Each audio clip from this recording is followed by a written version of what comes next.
And for everybody, if you're not speaking, if you could please mute yourselves so that there's no background noises. And good afternoon and welcome to the February track meeting of PSTA. I thank everybody for participating virtually today. Since we are participating virtually, we still need to let the public interact with this meeting as well. PSTA has developed several methods to ensure the ability of the public to comment prior to and during virtual meetings. There are three options. First, during the meeting, the public can tune into this Zoom meeting by calling 305-224-1968 and enter meeting ID 817-4057-6563. Individuals will be allowed to speak for 3 minutes prior to the meeting during the public comment time. Again, that's call 305-224-1968 and the meeting ID is 817-4057-6563. The second option is for the public to submit written comments via email or USPS mail to PSTA. And your third option is to also be at PSTA right now and talk virtually through there. Are there any members of the public on the phone or on this call that would like to share at this time? I do not see any. Okay, good. So with that, we'll now have to do an attendance roll call real quick. When I call your name, please unmute and say here. Remember to re-mute yourselves afterwards. We'll start with Roman. I don't see Roman on the call. Gloria. Here. Okay. Jay James. Here. Elizabeth Olden. Here. Kim Rankin. Here. Terry Dunphy. Here. Shane Schrader. Here. Sebastian Zimbardo. Here. Duncan Kovar. Max Johnson. Here. Mark Boyce. Here. Richard McDaniel. Here. Peter Ray. Okay. Richard Powell. Here. Thank you, Richard. And last is Conrad Langenheim. Yes.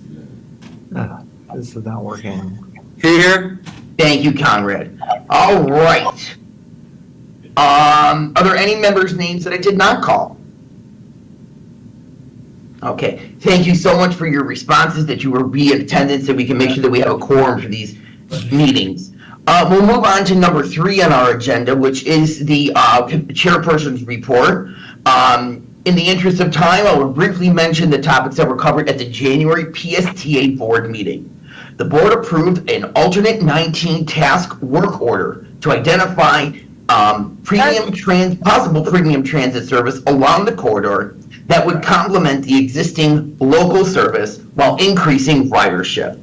CEO Brad Miller gave a performance update on the Sunrunner. He noted that ridership had dropped off since fears were implemented, but overall, the Sunrunner is one of the highest ridership routes in the system. With that, we'll now move on to our forward Pinellas report, and that's going to be Elizabeth Olden. Come on in. Okay. New and different for me. I don't see myself, but you can hear me, right? Mm-hmm. Okay, good. I was a little bit late. We hung out in the garage until we figured out we had to go to the building right next door. And when I got into the meeting, they were talking about fatalities. And it's bicyclists, walkers, cars. And they do statistics on a 5-year rolling basis. And so COVID is still being counted.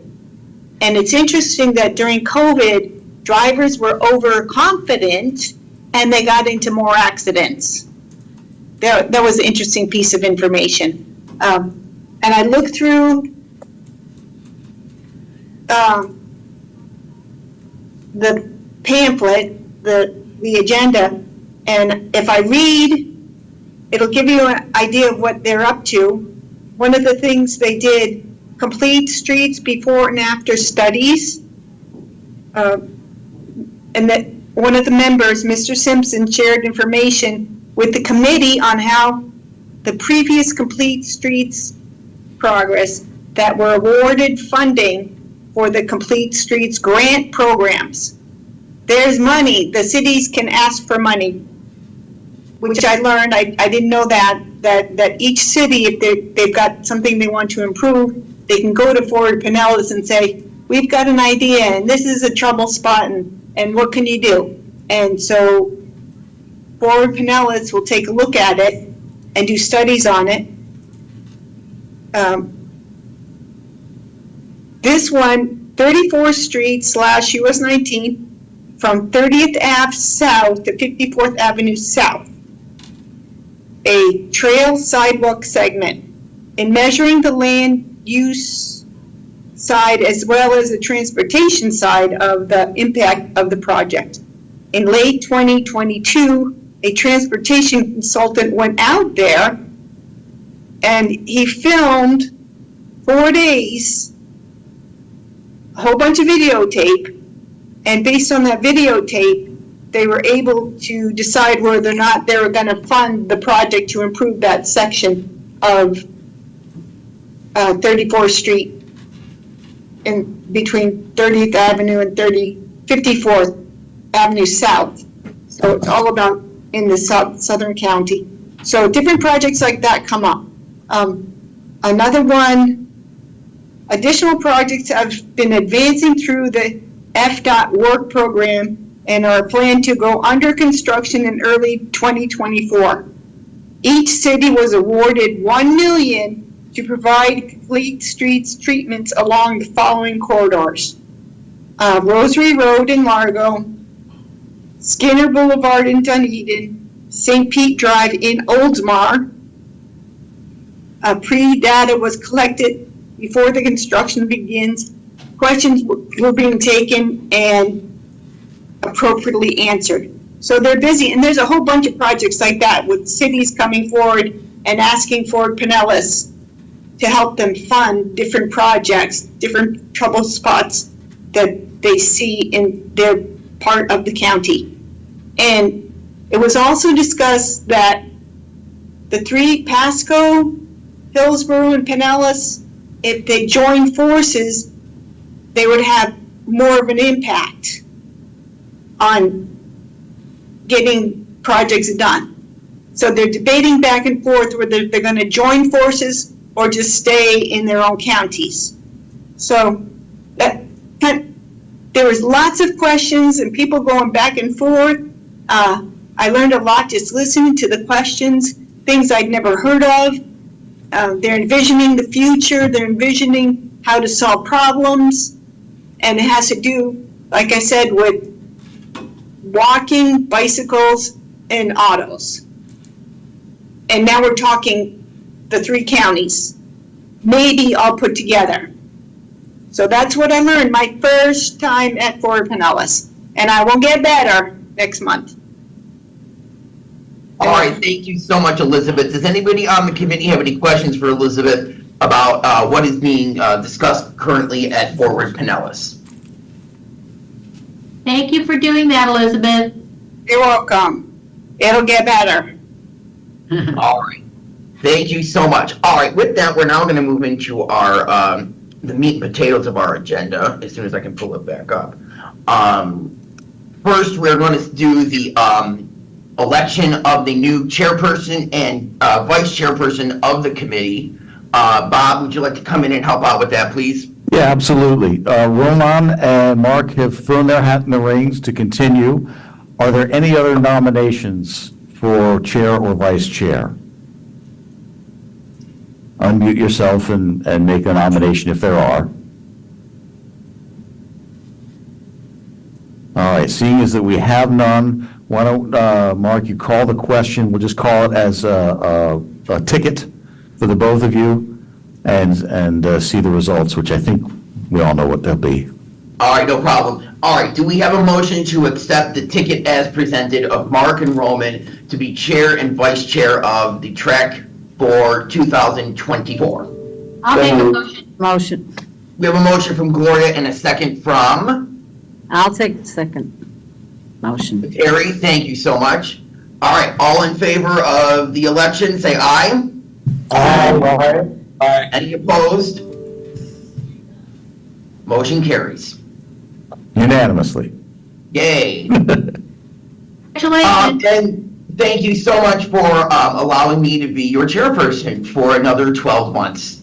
All right, with that, we now move on to 5B, and we're going to talk to Mr. Ron Pierce up in Tallahassee, who's going to give us a legislative update.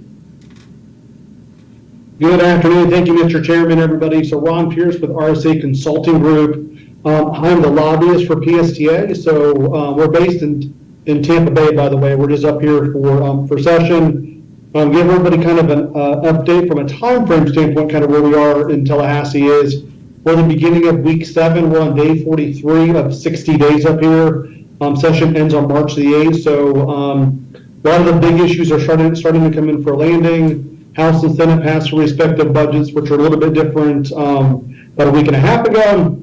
Budget conference should probably start as early as early next week, most likely. And again, everything hopefully coming in for landing here in Tallahassee on March the 8th.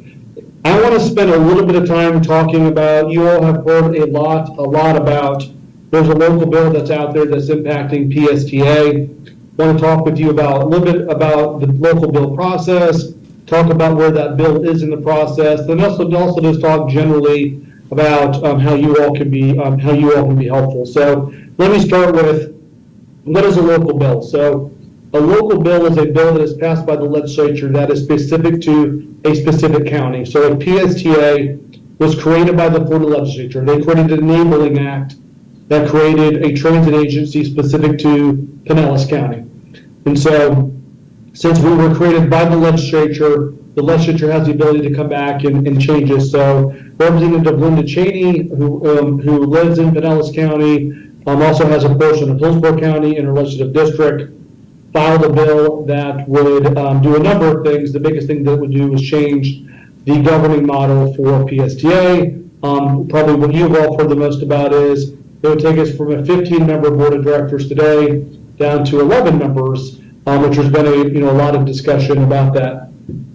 The way the local bill process works is the local delegation has to initially pass the bill. So the House members and the senators from Pinellas County had a delegation meeting, actually a couple delegation meetings back in October and December. They passed a bill. Basically at that point when they passed the bill, which is an idea, you did have a lot of debate on that bill. You had a lot of concerns raised by a couple of members, 3 members of the delegation, so there were some no votes. But ultimately the delegation did pass it and gave it the opportunity to go to Tallahassee to become a local bill. Once in Tallahassee, the way the local bill process works is the bill only goes through the committee process in the House. This bill does not move in the Senate side, it only goes through the House. It was referred to the 3 committees of reference in the House, which is normal, by the way. Just about every committee, every bill in the House and Senate gets 3 committees of reference, referred to 3 committees. It's kind of moved through the committee process, and it has passed all 3 committees in the House at this point. It is waiting to be heard by the full House. We expect that bill, the local bill, to probably be heard by the full House sometime next week. I would guess probably in week 8, possibly week 9, but most likely my money would be sometime next week. Then at that point, the bill, all local bills, basically then kind of funnel their way over to the Senate. Typically what the Senate will do is gather all the local bills and put all the local bills on a local bill calendar, and then take up the local bills as a consent calendar to hear all the bills at one time. And that's normally the way that it works. So the Senate's only interaction with the bill is they only hear it as a part of this consent calendar. What's important about it is any senator from that respective county, so like in our case in Pinellas County, if a senator has concerns with that bill, they can pull that bill off the consent calendar, which basically all but probably kills that bill for the most part. And that just ensures that senators are a part of the decision-making process, because if you have a senator that does not agree with the direction that the bill's going, and the House is not working with the Senate on the issue, since the Senate doesn't really have any committee meetings and only hears the bill as a part of the consent calendar, they can pull, they can pull the bill off that and kill the bill off the consent calendar. So again, we expect that local bill to, we fully expect it to pass the House next week. Goes over to the Senate probably sometime in week 9. But at that point, we have 3 senators that are part of our delegation. I do know that a couple of them have a lot of questions and have a lot of concern about the issue. So what does the bill do? Bill number 1, the biggest thing that it does is reduce membership from 15 down to 11. Probably the biggest impact that a lot of the board members on PSD have brought up is specifically in St. Petersburg. It basically takes it down from 3 people today that have the ability to get appointed by St. Petersburg, puts it down to 1. And then just in general, local government's going to have, potentially obviously less board members if you have 15 today down to 11. There's some issues in there relating to eminent domain, which is really an issue that PSD has never used, but just making sure that the supermajority vote by the PSD board, if they're ever going to use eminent domain.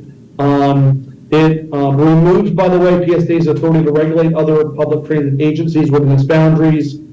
There's some question there. Brad Miller and I talked a little bit about this because we're not sure the impact. That was kind of some new language was recently added. How does that, does that impact Jolly Trolley and some other things? So there's some things we're kind of working through there. There's some requirements in there with regards to advertising and window coverings. There's some specific budget guidelines we now have to follow as a part of the local bill. And then there's some language in there relating to lane elimination and lane repurposing as well. And basically that just comes down to, again, A, making sure the public knows about it, and number 2, making sure from a supermajority vote, that's something that would be required by the board. Then the last thing that it does is require that PSTA on a semi-annual basis has to report to the Pinellas County Board of County Commissioners on all of these issues and a few other things as well. So that's kind of what the local bill does. Before I kind of turn it over, and I think Brad Miller's on here, see if I missed anything, is I also want to talk about one other issue that is moving in Tallahassee. Somebody mentioned about, forward Pinellas. There is talk in Tallahassee about doing a regional MPO today. Hillsborough, Pinellas, and Pasco each have their own standalone MPOs. Last year, the legislature passed legislation that basically required the 3 MPOs to work together on submitting a plan to the legislature by December 31st of last year on what a regional MPO could look like. The 3 did do that, by the way. And right now, the 3 MPOs are working with the TMA, which is kind of leadership from the 3 MPOs on working together on a plan that basically would merge the 3 MPOs together.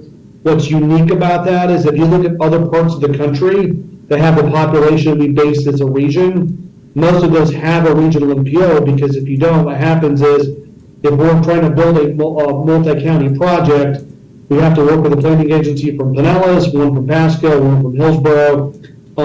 Having a regional MPO, I think would A, make the process easier, and B, also bring additional federal dollars to the table when we start talking about a regional impact potentially on the, from a transportation standpoint. So there are a number of other bills that are impacting transit in Tallahassee. I won't bore you with those. There are some other things that are moving with regards to administrative, percentage of administrative costs. There's issues in other transit bills that are moving relating to advertising, what you can and can't do with public dollars from an advertising standpoint. All of those are, kind of up in the air.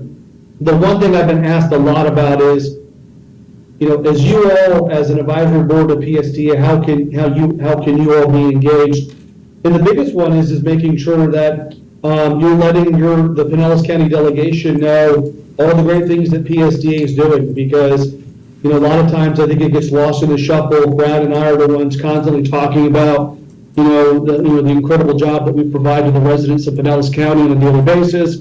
The stories that we can provide about the people that can get from point A to point B using PSTA, if it's using Transportation Disadvantage Program, if it's using any of those services, folks that, wouldn't be able to get to their job, to medical appointments if it wasn't for, for PSTA. So, the more you can share those stories with House members, senators, county commissioners, the better off, I think we're going to be as an organization, because, you're their constituents. I mean, you're the ones that ultimately, you help elect them, and you have the ability to, make sure that they know that when you're involved in organizations like this, they understand the importance of PSTA and the services we provide to the residents of Pinellas County. So I will stop there. Brad, please let me know what I'm missing, and I'm more than happy to answer any questions. Thank you, Ron. I think you covered it really well. There's, this time every year, the Florida legislature only meets in the springtime. And this year, and Ron can add to this, but there seems to be a lot of stuff going, a lot of different bills and issues that Ron is very gratefully doing a great job of representing all of us down here in Pinellas that are being heard up there in Tallahassee, as he said. And I really want to express my gratitude to the track committee. Some of the members of the track committee who came out to the legislative delegation meeting that was held right around Thanksgiving time over there at St. Pete College. I know Jay, you went, and I believe Gloria, you went, and others. Elizabeth, I know you were there. I think that was really impactful, and I think, it's a little harder when they're all up in Tallahassee, where Ron is, to have that direct kind of communication with them, but there's other ways in which we can still communicate with them, like Ron said, that can have an impact, and so I'm just grateful for that. All right, thank you both very much. Given that this is a topic that we're going to probably have a lot of conversation and questions about, if you could kindly use the raise hand feature on the bottom of your screen so I can get everybody in line about who wants to ask a question. So first I have Gloria, then Sebastian, then Jay. Gloria, come on in. Thank you, Mark. My question deals with what you were just saying about, how do we reach out to our legislators? On one issue relative that in fact affects people, transit riders, I tried to make an appointment with my local state senator, and I talked with his staff and explained it and said they said they would get back to me about me being able to go in and actually physically meet with him, and they never ever got back to me. And so I'm wondering, because I personally think face-to-face with these people once in a while, and can we do it as a group, maybe even like make an appointment for 3 or 4 of us to go in and say, we are transit riders, this is what it means to us, please understand how important this is to a group of your constituents. Can we do that collectively, and am I crazy in thinking that that's going to be very effective? I think it is effective having more than one person, by the way, so no, absolutely not. And I think having 2 or 3 people, potentially come be a part of that meeting. I'd also encourage you to follow up, by the way. So like if, you reached out and they didn't respond back to you, I would definitely reach back out and follow up on that appointment request. I will tell you, trying to do meetings during the legislative process itself, during committee session, the likelihood of getting a meeting goes down considerably just because there's so much other stuff going on. Sure. We're about to go into election season, so doing it when we get home after March, you've got April, you've got May, June, July. It's a great time to do it kind of in the spring, summer, into the fall. That's a great time to build those relationships with those elected officials. Okay, thank you. You're welcome. Thank you. Thank you, Gloria. Sebastian, you're up next. Yes, questions for Mr. Miller or for Mr. Pierce. Isn't this regional authority you're talking about the same thing that T-Barter has been trying to do for years and it didn't work out? Yeah, it's just a little different. So it's a similar concept. And so T-Barter, by the way, was the Tampa Bay Regional Transit Authority. And that was more specific on potentially building and operating transit. That was really, when the legislature created that back in 2010, it really envisioned it as, is from a transit agency was building something and operating something. A regional MPO is more just on the planning side. It would allow PST and other organizations to build and operate it. So that would be just from, it was more just from a planning standpoint, would be the regional MPO. I have a Yeah. second question. And well, and just on that first question, Sebastian, Okay. there is, every urbanized area in the United States, over 200,000 population, which the Tampa Bay is clearly, in order to receive federal highway or transit funds, your city must have an MPO. Your city does not need your city does not need a T-BARDA, but it needs an MPO. And as Ron said, most other urbanized areas, even if they have multiple counties or multiple states even, they have one MPO. Florida, for whatever reason, Florida has the distinction of usually starting out with a lot of areas having one MPO per county, but that's not what the federal government, I don't think, originally in the 1960s when they came up with the rule, intended. They wanted good regional planning for all of the highways and transit and other things in the city. So in order to do that, the MPOs, the federal government makes it so that every PSTA project or every road project in the Tampa Bay region has to be in the MPO's plans, the long-range plan and the short-range plans. And otherwise, you don't get any money. You can't get it done. So there's a federal rule that requires MPOs that's just different, and they have this very specific function that we need them for that T-BARDA just never really came about and getting. Go ahead and ask your next question. My second question is, Tampa Bay Partnership, are they an active organization? And have they ever been approached about helping this situation out? So the partnership is an active organization, and they're very involved in not only this issue. There's a issue relating to HART that's out there. They've been involved as well. There's an issue related to $570 million in transportation dollars from the 2018 referendum in Hillsborough County. They've been involved in that issue as well. So no, absolutely. The regional MPO is something the Tampa Bay Partnership's been involved with probably for almost the last decade, pushing it in Tallahassee. Yeah. Thank you. All right, thank you, Sebastian. Jay, you're next up.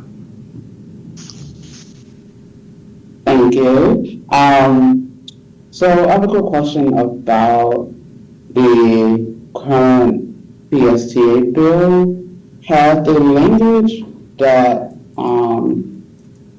provided the governor and like Senate legal appointment authority over the board of PSTA been changed or? Yeah, James, so that language came out. There was concerns, I think, by the Senate leadership and House leadership. I don't think the Speaker and the Senate President wanted to make those appointments. So what it did is, in Tallahassee, they did an amendment, and it's, I believe it's second committee of reference, might have been its first committee of reference, but I think it was the second committee of reference where they removed that the House Speaker and the Senate President would make an appointment. And then basically, in the original bill, remember there's like a north and a south, the cities were kind of on a list.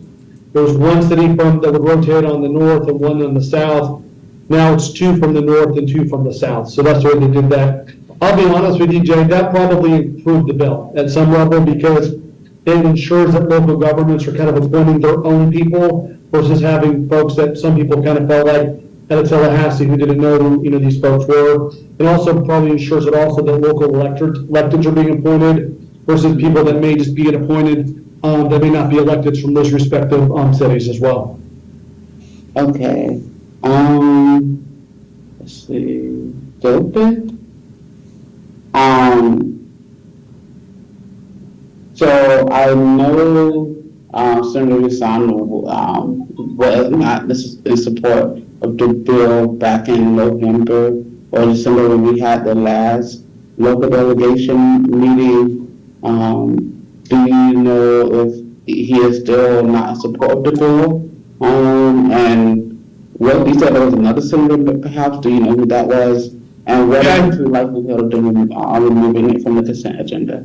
Yeah, Senator Rouson has been pretty vocal that he has major concerns with the bill. And I think more importantly, I think where you've seen other senators like Senator Hooper and Senator DeSigley have been is, I think if they understand the traditions of the Florida Senate, that if one senator ends up pulling that bill, I think they'll respect the wishes of that.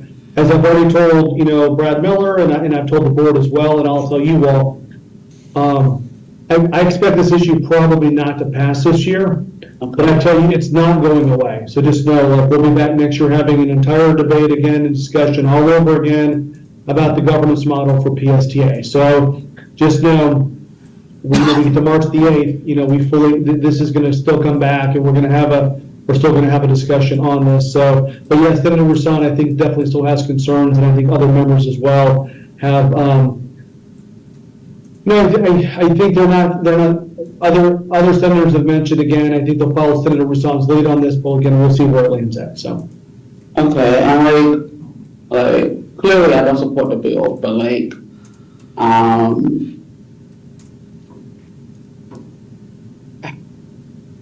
what are some ways you can reach out to the folks who truly support this bill to be against it? Because at the local delegation meeting, it feels like that PSTA was being attacked as part of a culture war that is spreading throughout this country with DEI and what was the other word? Woke and other stuff being said a lot at that meeting. And the person who introduced the bill specifically denigrating the award that PSTA won and by saying something about DEI. And I was personally offended, but what are some ways we can reach out to these folks to show that in a way that, I don't know, it's disappointing, I don't know. Yeah, I think in the short term is number one, you can contact your state senators or on the delegation to make sure they know that you continue to not support the bill, number one, which they know that, by the way, trust me, they know that there's a number of folks in Pinellas County that do not support the bill as drafted, number one. Number two is, I think in the off season, we know this issue is going to come back. And again, going back to one of the statements I made earlier is, I think the more time you can spend meeting with the local delegation members, not all of them are going to agree. I can tell you there are some members of the delegation that are just not going to be on the same page as we are from a transit standpoint, and they have that right. But there are a lot of other ones that we do have the ability to move the needle on and have some influence over. And so I'm happy to work with Brad and your chair of this committee on giving you a list of different folks you potentially can meet in the off season with. So. Again, not all members, I would encourage you to meet with all of them, but again, there are some that they're not going to agree with, our position on the importance of transit, so. So it sounds like we need to organize, because, I let people know in some of the various transit, groups that I'm in, that this was happening, and a lot of folks did not know that this was happening. So it's very felt, and it's concerning. And it seems like they're trying to subordinate the PSA under the county commission, which is weird to me, but thank you. You're welcome. All right, thank you, Jay. Let's go to Richard, and then I'm gonna, I have a couple of questions too. Richard?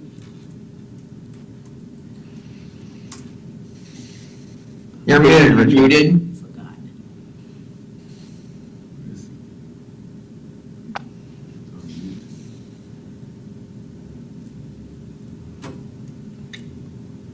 How's that? Yes. Okay. So, I'm sorry. But I'd like to echo Gloria's remark about several of us getting together and showing up. More faces in the crowd, I think the more effective it is. I would welcome an opportunity to do that. One of the things, I'm a new guy on the block, and my background in Orlando was in infrastructure and road projects and such with a power company. But lately, with environmental issues the last 10 years. So I started going to Tampa Bay Regional Planning Council meetings. And Mr. Miller, do we have any representation from the PSTA to the Tampa Bay Regional Planning Council? I mean. We do not. Okay. Yeah. I think it's a pretty important body. It's been around since 1962. And for those of us who are not familiar with it, there's 10 districts in Florida. And of course, Tampa Bay was one of the original districts. It was founded by Florida statutes. It's governed by appointees. The chairman is usually by the governor. But what's interesting is two things. Every municipality sends a representative, and it's usually the mayor. So if you're looking at a grassroots type of a thing instead of more of a high profile, because honestly, Mr. Pierce's remark that this is ongoing is kind of disheartening. You know, we almost need to try to reinvent something, maybe a more grassroots thing. I witnessed that when the Sunrunner was introduced to South Pasadena, I went to a few of those meetings. I got the idea that originally they didn't know South Pasadena was a town. But regardless, the TRPC has like 6 committees that deal with regional issues across municipal and county lines. And it's literally been hijacked the past 10 years, but everything's environmental. But in its charter, it says it's supposed to coordinate transportation policies through the region. So please, if you would, consider or look at that. Could that be another voice for us to throw our support? Their meetings are open to everyone, and they're quite informative. And one last question, I'm so new. What is MPO? Good questions. First of all, the last few question, MPO stands for Metropolitan Planning Organization. That is a acronym and a name that I get, as I was saying, the federal government requires of every urbanized area to have. Okay. When I said that we do not have, PSTA as an entity does not have an appointment on that Tampa Bay Regional Planning Council that you speak. But I agree, it's a very positive organization. But that doesn't mean we don't really interact with them. We work a lot with them on their plans and activities that they work on. As you note, over the last, I would say 5 or 6 years, they have really kind of focused on regional sustainability and resiliency kind of activities mainly, and we serve on a number of those committees, on their transportation committee that they have on that. So yes, we're very familiar with the Regional Planning Council. We just, like you say, it's mostly mayors, it is city appointees on that board. I just couldn't find any committee that had anything to do with transportation on their website. And the only transportation issue I've ever heard raised was the expansion of Port Manatee. And so, I don't know.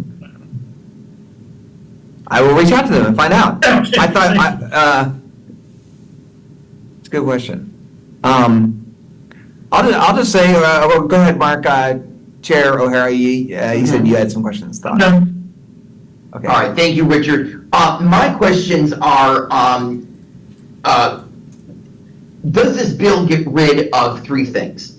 Track, PST's right to tax on the levy, like they do right now at 0.75 mil, and does it get rid of the ability for PSTA to declare a free ride day, like we're doing this Saturday for Localtopia? I have one other question, but I'll let you answer that one first.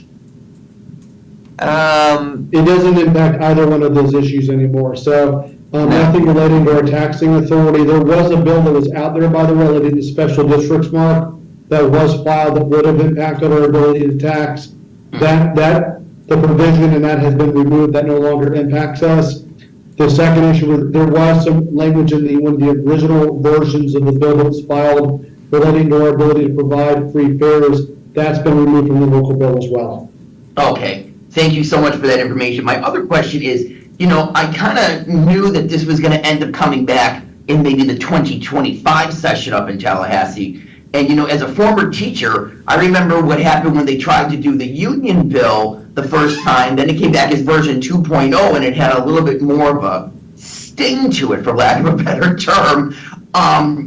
If this is a local bill and it's always going to keep running into the same rule in Tallahassee of dying in the Senate because a senator pulls it, is there any way the House can circumvent that? Meaning, how can they make it so that it goes to a full House vote and not get pulled? Is there a way to circumvent all of that? Not in a local bill, Mark, there's not. So, you could try to pull some maneuvers from a rule standpoint in the Senate to do that, but on the House side, there's no way. You need a dance partner on the Senate side to be able to do that. Okay. And it has been, look, it's not lost on me and others as well that, look, Senator Roussan's not going to be there forever, so, you can do this for, Senator Hooper's going to be a very influential chairmanship the next 2 years. That probably insulates PSTA a little bit over the next couple of years. And don't get me wrong, I think there are members of the delegation that, whether supportive of the PSTA, of course there's questions about, there's a lot of money put into infrastructure, there's a lot of money put into the organization, and not a lot of people use transit. That is a true statement, but, we're no different than other parts of the country. Transit serves its purpose. It's not going to pay for itself, obviously.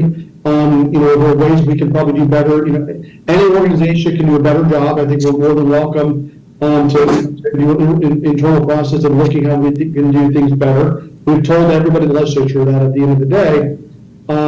But, to your point, if it comes back next year, I don't think it gets any worse. They may try to put some additional things in it, but I think you've got some members of the Senate that I think understand the importance of PSTA. I think they understand the importance of the service that we ultimately provide. And my worry wouldn't be about 25. It probably starts getting into it's not done in 25 or 26. It starts getting into 27 and 28. It becomes a bigger issue at that point.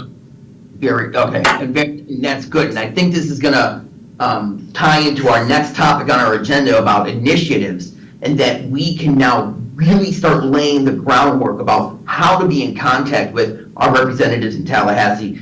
Obviously, our next meeting is after the legislative session ends, but we can start working right now for future sessions. And Mark, I'm happy to have my team send a bride that you can send out to the committee as well.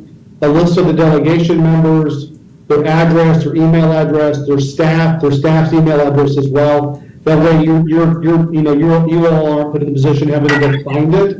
It's all in one spreadsheet. It makes it a lot easier for you as well. That was going to be one of my other I'll questions. send you the Pinellas County delegation information. Brad, I'll have my team send that to you later. Wonderful. Anybody else have any questions for Ron or anything else regarding what's going on up in Tallahassee legislative-wise? Yes, I do. Hi, Elizabeth. I forgot to say that there was a letter written to Janet Long from Karen Schwartz, CAC Chair, and I'll just do the last paragraph, because Ford Pinellas is on our side, or we're on their side.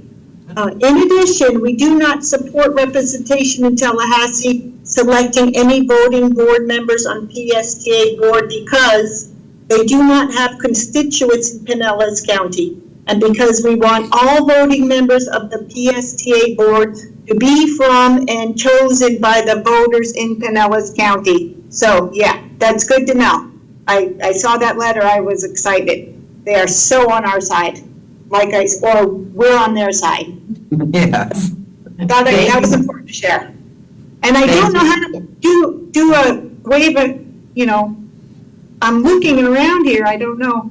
Somebody's gonna have to get with me afterward. How do I do the, Raise hand. yeah. But Okay, Elizabeth, all right. thank you so much. I'm gonna for mute sharing myself. that information. Gloria? Well, and I think based on what Elizabeth was just saying about them sending a group letter, and I realized when we talk our initiatives, that may be what we talk about, is just, we've done that before with initiatives where we've sent group letters to different legislators or city fathers and so forth. And so I think, yeah, that's interesting that the CAC from Forward Pinellas did that. I think there may be an opportunity for us to do it too. Wonderful. All right. Thank you, Ron. Thank you, Brad, for all of this information. This was a very, very good discussion. And thanks. We really need your support. Thank you. Awesome. Thanks, everybody. Appreciate the opportunity to be part of the program today. All right. We'll hope to hear from you soon again. All right. Let's move on to the next item on our agenda, and that's going to be item C, and we're going to be talking about spring break volunteer needs. Is Juan on the call that he can hop in? Ron is actually out sick today, so I'm going to do that for him and take you through it. It's that time of year again. We are going to be running our service from downtown Clearwater, where people can park, as they have for the last several years, by the old City Hall, take a free shuttle out to Pier 60, they'll get dropped off, and then they can take it back at the end of the day.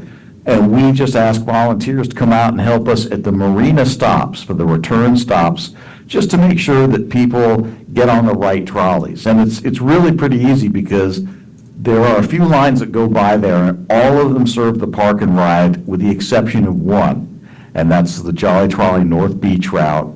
And you don't have to memorize it now, but the idea is we just make sure people don't get on that trolley to go back to the park and ride. So it's pretty easy. And typically, they've had a wonderful day and they're in a good mood, and it's a lot of fun.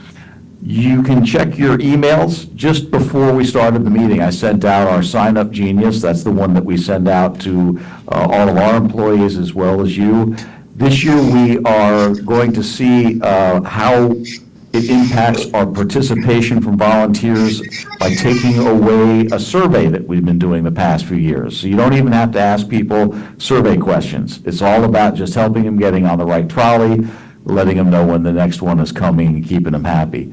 The sign up is done through Sign Up Genius, and this is what it'll look like. You just click the sign up, and then down the bottom, you put in your email name, and it will confirm and send you an email confirming your sign up time. We try to do it in shifts of 2 people, and what I'll do, if we don't have 2 people, I'll try to come in to make sure we always have 2, or I'll take a shift just by my lonesome, since I'm not really much of a target, so I'm not worried about it. The shifts start Friday afternoons through Sunday afternoons and evening. It starts this Sunday. We start our spring break service this Sunday. They're 3-hour shifts. They're out on the beach. It's really nice, and it's going to be easier than ever this year. And if you come out and you participate, it should be. Oh, I didn't realize it wasn't showing my screen. Come out to participate. We'll also have a special gift bag for you as well. So are there any questions? I guess he didn't want to shoot. Anybody else have any questions about the spring break? Conrad?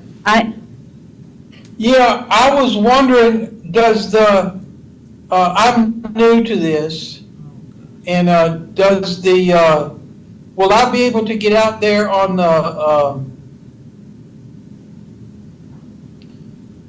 that punch card bus system? Access? Yeah. Yes, you Do they run can. on Sunday? Yep, because that's right along our regular route, so it's definitely served by Access. I get all these things jumping up. And then I have another question. I'm new to all of this, He had me on the phone for like an hour before this school. computer stuff and everything. Did I see somebody taking a shower a couple of minutes ago?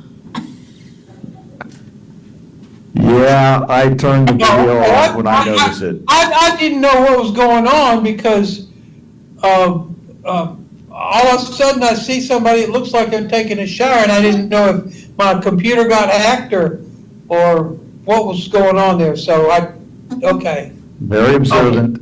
I Yes, cut the video off as soon as I noticed, sorry. Yeah, we'll leave that for more of a one-on-one conversation offline. All right, Terry, did you have anything to comment in about spring break service? I know that you had done it before. I went on when I first saw that this morning, and I was hitting on, I think I needed a different link other than the one that just came from the thing. I couldn't, I opened it up, but I couldn't, like, put my name on anything. Really? Might have been just me, I'll try it again, but I just saw it about a half hour before the meeting started, and I was messing with it. But I want Friday afternoon.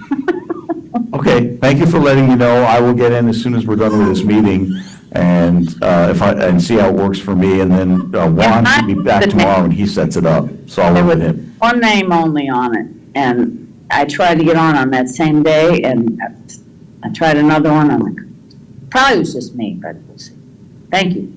Okay, and you want it early Friday, this Friday? Early Friday, so All right, I'll see if I can sign you up. Actually, it'll be next Friday, sorry. All right. And for the new people on the board, this is a wonderful opportunity for you to get out there and promote PSTA to our lovely tourists who are coming into town. And if you're like me, you also get to work on your tan, which is very important to a Floridian. So you gotta take the good with the bad. Okay. With that, we are now moving on to our last item of the day, and that's to talk about our priorities for 2024 as a group. As you can see from the screen share on the that's come up now, one that we want is obviously for us to continue being active civically with actions going on locally, meaning as far down as your city and town, all the way up to Tallahassee and possibly beyond. So it seems from the conversation that we've had prior to, and in the other item, on item B, that many of our members are ready to do that. So I think we can just put a big golden check mark next to civic advocacy as being one of our initiatives. I think that we're all in agreement that that has to be a priority.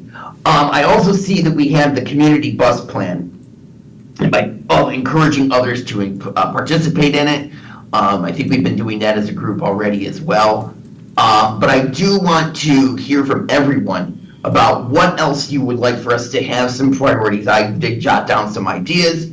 Reminder that I say every year when we do this, we're not looking micro, we're looking macro. So, one of our initiatives shouldn't be, well, I want Route 7 to change and go in a different direction. That's micro. We need to think macro. We need to think bigger projects that affect all of PSTA and not just this little itty bitty section. So, with that, we have Brad Miller with his hand up and then Conrad. Brad, come on in. Okay, thank you, Mark. And for those of you who I've never met before, I just want to say, hi, I'm Brad Miller. I would, of course, aspire to be a member of TRAC someday, but I am not a member of TRAC. I am the head of PSTA, the CEO. I just wanted to throw out there, I really appreciate you listening to Ron Pierce and, trying to educate yourselves on these legislation pieces that are going on in Tallahassee. And for coming up with one of your initiatives maybe to be civic advocacy, because I think you are so powerful as users of transit in that role. And so I just wanted to sort of flesh that out. Obviously, as Ron Pierce suggested, any of you, and I encourage all of you to, we'll send you the list, and you can email on your own. You should email or talk to all of the senators and representatives on your own. But as a TRAC committee, if you're okay, I'll try. I don't know if any of them will accept, but I will try to invite the state reps and senators to join us for one of these meetings, or they can hear from you. And then the other idea that I just wanted to share with you, which you probably know, or you probably assume, it does seem like these, there's lots of different bills and, amendments and changes to the bill, and Representative Cheney is trying to make it better so that it passes, or try to get Senator Rasan to not kill it. And sometimes, I think as someone who's managing that, I would like your input on what are the most important things that we should not concede on, or not change about PSTA. Like Mark, you were sort of asking, so does this affect our funding? Does it affect our free ride? You kind of like listed some things like that, and I was thinking, gosh, it would be great for the track committee to sort of say, this is our ranked priorities about the transit service in Pinellas County. We obviously don't want you to eliminate routes or, eliminate funding that requires you to eliminate routes. On down to, does it really matter what the board makeup is of, the board of PSTA? Does it matter if we have, Pride bus wraps and Martin Luther King Jr. bus wraps or not? That's part of the bill. I think if it's okay with you, I'll come back with you for sort of like a listing of all these different things that are in the bill that, man, just get your take on which are the most, which could you live without if we had to live without, that's a sort of a strategy session, because as you heard, it's like it might be killed this year, but it may not be killed forever, so we may need to kind of negotiate. Mm-hmm. And that's a good way of looking at it, we have to meet them halfway. We want them to meet us, but we also need to meet them. Exactly. So, with that, now let's go to Conrad. Come on in. What would you and let us know what you would like to see as an initiative for 24. I'm a veteran. Can you hear me? I don't know if I have my thing on or not. No, we can hear you. You said you can hear me? Yes. Yes. Okay. I'm a veteran, and since we now have the free veteran bus pass program, I'm kind of disappointed in the fact that I'm still running into a lot of veterans that have no knowledge of this program. I don't know, could you wrap one bus with it? We have permanent displays for some things, like on the bulletin boards or where you go to pick up renew your monthly bus pass. Can they, and then on every bus, there's that little plastic thing that sits behind the driver. Could they put like an 8.5 by 11 piece of paper in there if you're a veteran, and these are what you have to do? Or when the person goes down to the actual window to renew their thing, that there's a thing said, PSTA is a proud supporter of our veterans. Please ask about our free veterans bus pass program all the time, because Pinellas, Florida in and of itself is an incoming state. There's always more people coming into the state than are leaving the state. And I see a lot of veterans, and I ask them, are you a veteran? And I see them, ask them if they know about the book. Well, at least before, when they were using the passes and paying for it. Do you know that you can get a free bus pass by going down there and showing one of your veterans things? So I'd like to see that program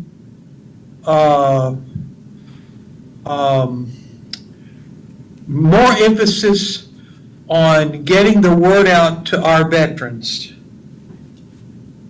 Okay. So let's put down promoting more veteran fairs. That's very good. Okay, good. All right, Richard. Raise my hand.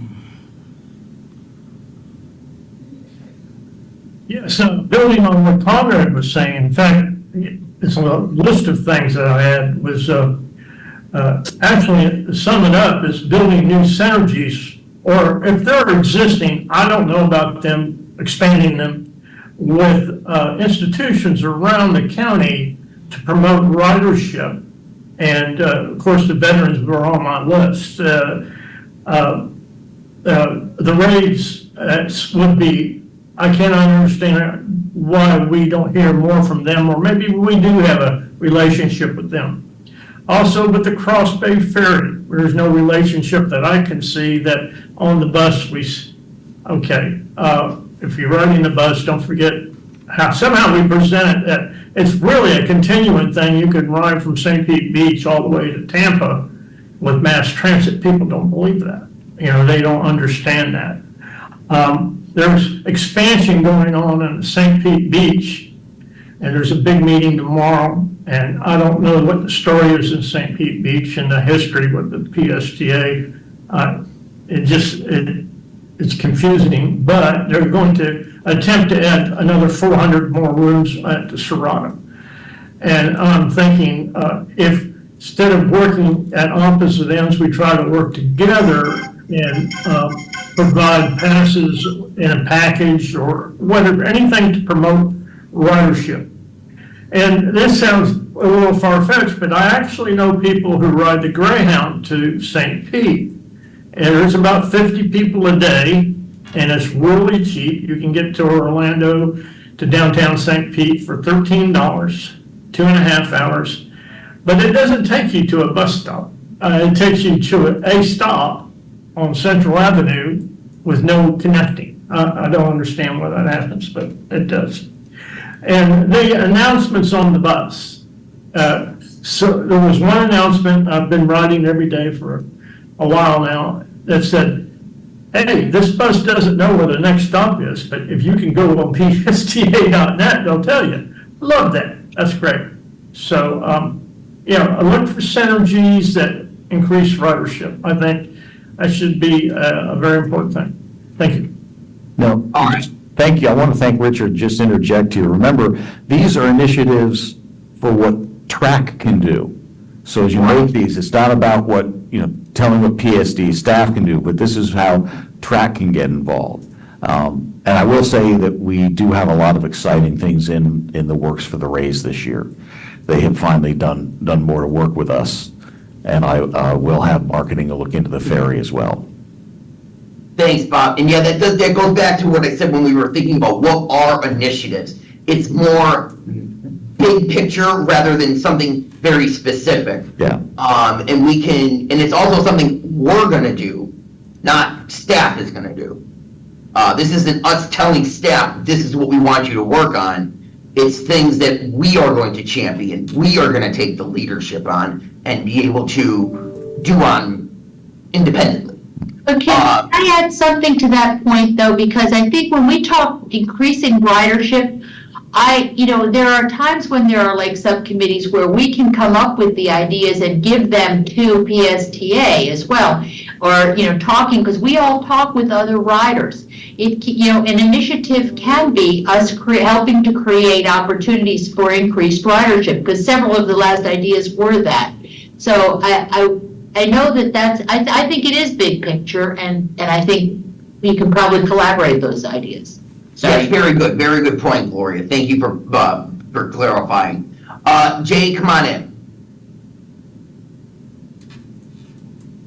I'm going to lower my hand, sorry. Okay, Terry. Yes, I was just gonna say, am I on? Oh, yeah, you're on. I just wanted to say, I belong to the American Legion Auxiliary, and if there could be like a flyer that I could take to one, I could put to my chapter in Treasure Island, but I could take them to the others just for them to put up so that veterans should know, or the VFW right there in Madeira Beach. It was just an idea, a way to get it out to the veterans, just to let them know. They have a little newspaper that goes out once a month, but they can maybe put it in PSTA, Veterans Ride Free, somebody could write something up. Yes, Just an idea. I'd be willing to go, Go ahead. take them out to places. Yeah. We have those, and I'll make sure to get them to you. Okay. Yes. Something else we could probably work with is KONA, the neighborhood associations in St. Pete, so they could put it in their local newspapers. I remember Kenwood used to have one. Let's go to Shane, excuse me. Oh, it's Sean. Thank you very much. I think these are great ideas. Very excited by all of them. But I've seen two things come to mind, especially from the student perspective of what I've seen at USF. I know, this might not be necessarily something that we could do on our own, but I think we could definitely help advise and help the creation of. It could almost be like a PSTA ambassador program. I looked online, I didn't see a whole lot in this area. Correct me if I'm wrong, please, but something, essentially like I'm sure you all have seen before with other organizations, where volunteers would be tasked with working to, help find new partnerships, help engage groups maybe that we may not be aware of. And I think, we all technically play a role already as being PSTA ambassadors. But I think, for example, like at the University of South Florida, over the years, I've tried to write op-eds. I know I've got people connected in our marketing team with USF marketing to promote different types of things, but continual opportunities that could maybe give to students or to veterans or to others to be avid promoters of PSTA and some of the benefits that are out there. And then off of that point, thinking about our conversation about the legislative issues today, and then I know, before this group, there have been, very nuanced questions about, different routes and things like that, but more generalized questions. I almost wonder if there could be the creation of a toolkit that could be used by us and then could be distributed to those who are advocates of PSTA, not just, of course, when it comes time for legislative issues to contact, members of the legislature locally or federally, but also to spread awareness of some of the benefits PSTA offers, the routes and things like that. I think, at least in my experience, I've found from time to time, people confuse some of the routes or some of the services that are offered or just don't know about all of those services. And I think if there were a toolkit, that would be a great way to get people engaged, and then would kind of be a one-stop shop to share a lot of information. Okay. I like that idea of the ambassador program. Gloria? Yeah. The link should. Well, I want to tie in with the same things we've just been talking about, but when we're talking about an initiative, And that's like Granicus. my question is, first of all, on that legislation and the fact that it may keep rearing its ugly head, what I understand is part of their argument is that, well, ridership is low and it's going down, and why are we spending tax dollars? And so I guess in a way, maybe it's an initiative that says, let's address that. Let's both look at what are ideas for increasing ridership, and then to the point of the ideas that you all were just coming up with, ideas for then trying to actually put that into place beyond the efforts that PSTA is doing themselves, wrapping buses and so forth, but then doing those ambassador types of activities or actually calling on, some of us will be calling on legislators, some of us can be calling on universities or the VA or any of these places to try to see if we can't up ridership so that that takes away some of the argument on the side of the legislation. Okay. I do have something I wanted to see as an initiative, but I think it's included in the community bus plan, so I'm going to ask. I was thinking more that we need, from what I'm hearing from people in my part of St. Petersburg and Gulfport, is that we need better connectivity to Sunrunner stations west of Grand Central. So, would that be more included in the community bus plan, or something else that we can look at separately?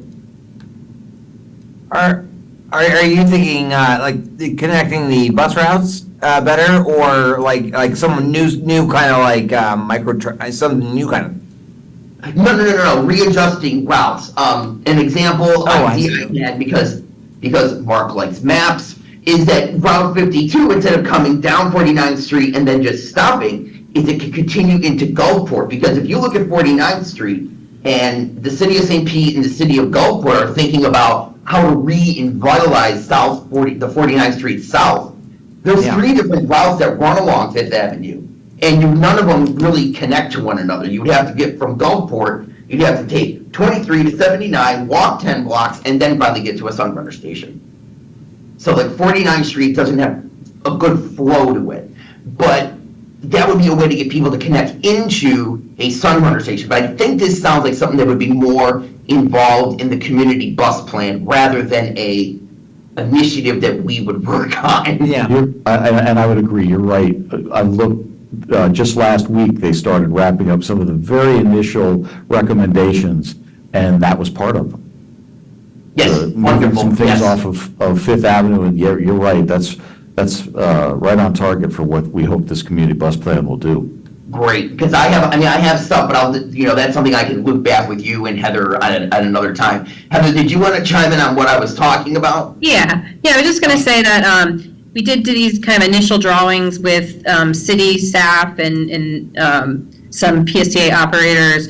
In the next couple of weeks, those will be transformed into, something digital, and I'd like to share that with you all. And it's, it's high level, it's their concepts, but I would love to, get your reaction to, what we're producing. Yes, sorry, that's the kind of stuff that makes me like, ooh, this is exciting. Yeah. Everybody's got their pet project, this is mine. Heather, I didn't mean to answer for you, Heather, I didn't realize you were on the call, I'm sorry. It's okay, I was originally on YouTube, but then I got the Zoom link. Okay. She just, she shows up when it's needed. I just knew you were talking something about planning. Oh, yeah. Oh, thanks, Heather. Max, come on in. Yeah, so directly relevant to what was just being discussed with integrating the Sunrunner and connecting to other routes. Heading west from the downtown area, I can never catch the 34. I miss it at Grand Central every single time. And I can't help but think, why is it such a long walk between the Sunrunner stop and where you catch the 34? Because otherwise, I've got a 30-minute wait, and I'm always late for work. Okay. Sorry, can I ask just a little follow-up question on that?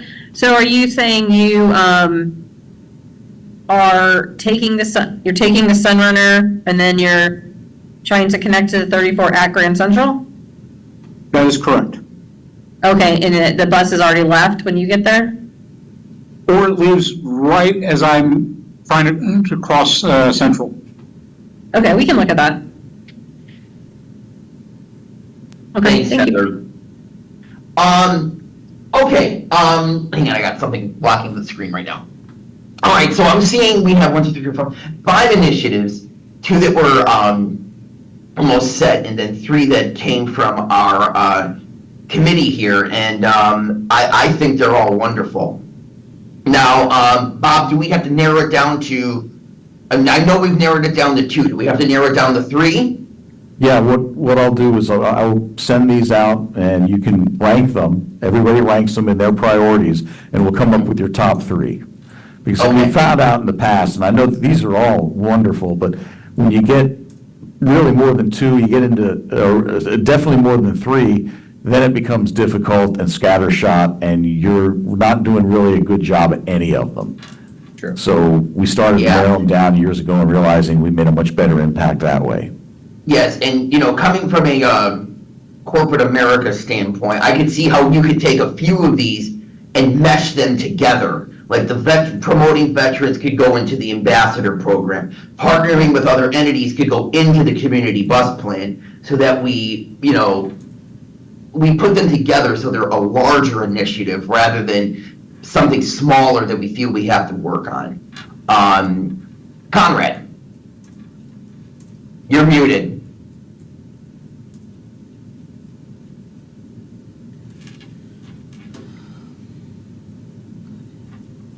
Am I unmuted now? Yep. There you go. Okay. Every now and I listen to a lot of radio stations, and every now and then I hear these public service announcements.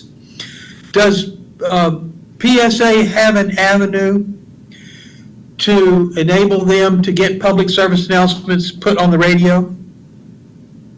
Yes. Okay. From time to time. Can you add to their, or can you add to the public service announcements that you send to the radio stations, that Pinellas County has PSTA has a free bus pass system for those people, and they can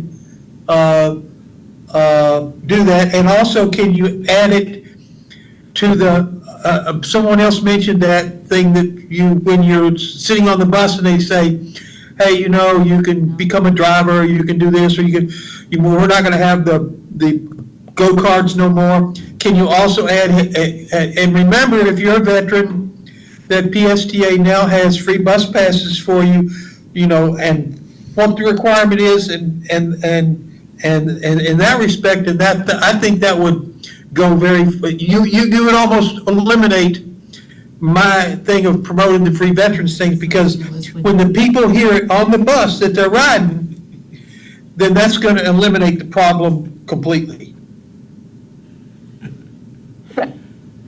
Thank you for that idea, Conrad. I know that we do have our media department that can assist with making sure that happens. Okay, Bob, so you'll send us out the initiatives and we'll rank them. And I also heard that we're going to be getting some information about contacting our Tallahassee legislative delegation. So that brings us into member comments and concerns. Anything else they would like to bring to staff for the good of the order that they would like to share, something they've seen out on the route, stuff like that. Jay, come on in.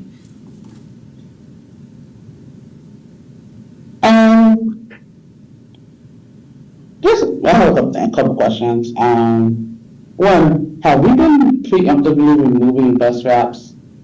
But because I've seen a lot of buses that don't have wraps anymore, and I was wondering if we're preemptively removing them. I think they're newer buses. I rode on a brand new bus the other day on Route 4, and that thing didn't make any noise. It was like riding on a cloud. It was an electric bus. It was one of our new electric buses, but very observant.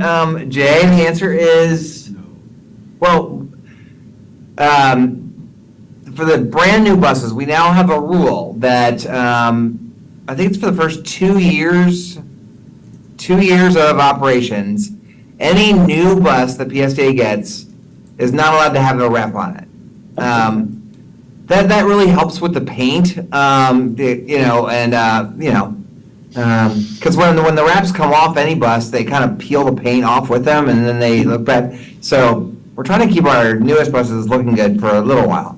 And then I'm not aware of any.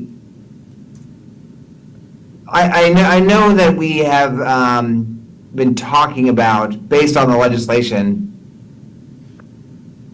they're the private wraps that, like the Morgan & Morgan lawyer wraps and things like that. PSTA no longer allows for a full wrap like that.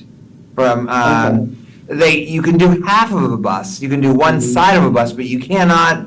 We no longer allow a full bus wrap, and that actually has been a very positive thing for our advertiser and revenue. Is maybe you guys have noticed that we have somewhat diversified the kinds of ads you see on the sides of the buses. It's not just lawyers anymore, it's different stuff. And I was just told by our ad company that they're able to make more money that way, because before everyone just thought, well, only lawyers, you have to be a lawyer to advertise on the bus, and now they're getting more calls from all sorts of different companies and businesses and things. But so maybe that's what you've seen. Yeah. Okay. My next question is a different way.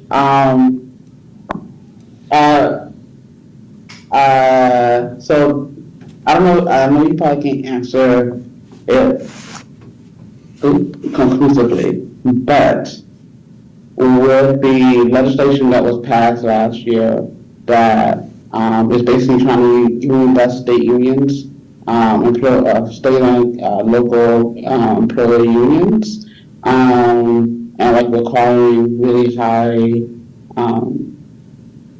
what do you call it, membership, and like removing the capacity of the unions to have the dues removed from the paycheck, and which is successfully working, and has caused a lot of unions to become decertified or possibly being decertified in this state and having to do call campaigns.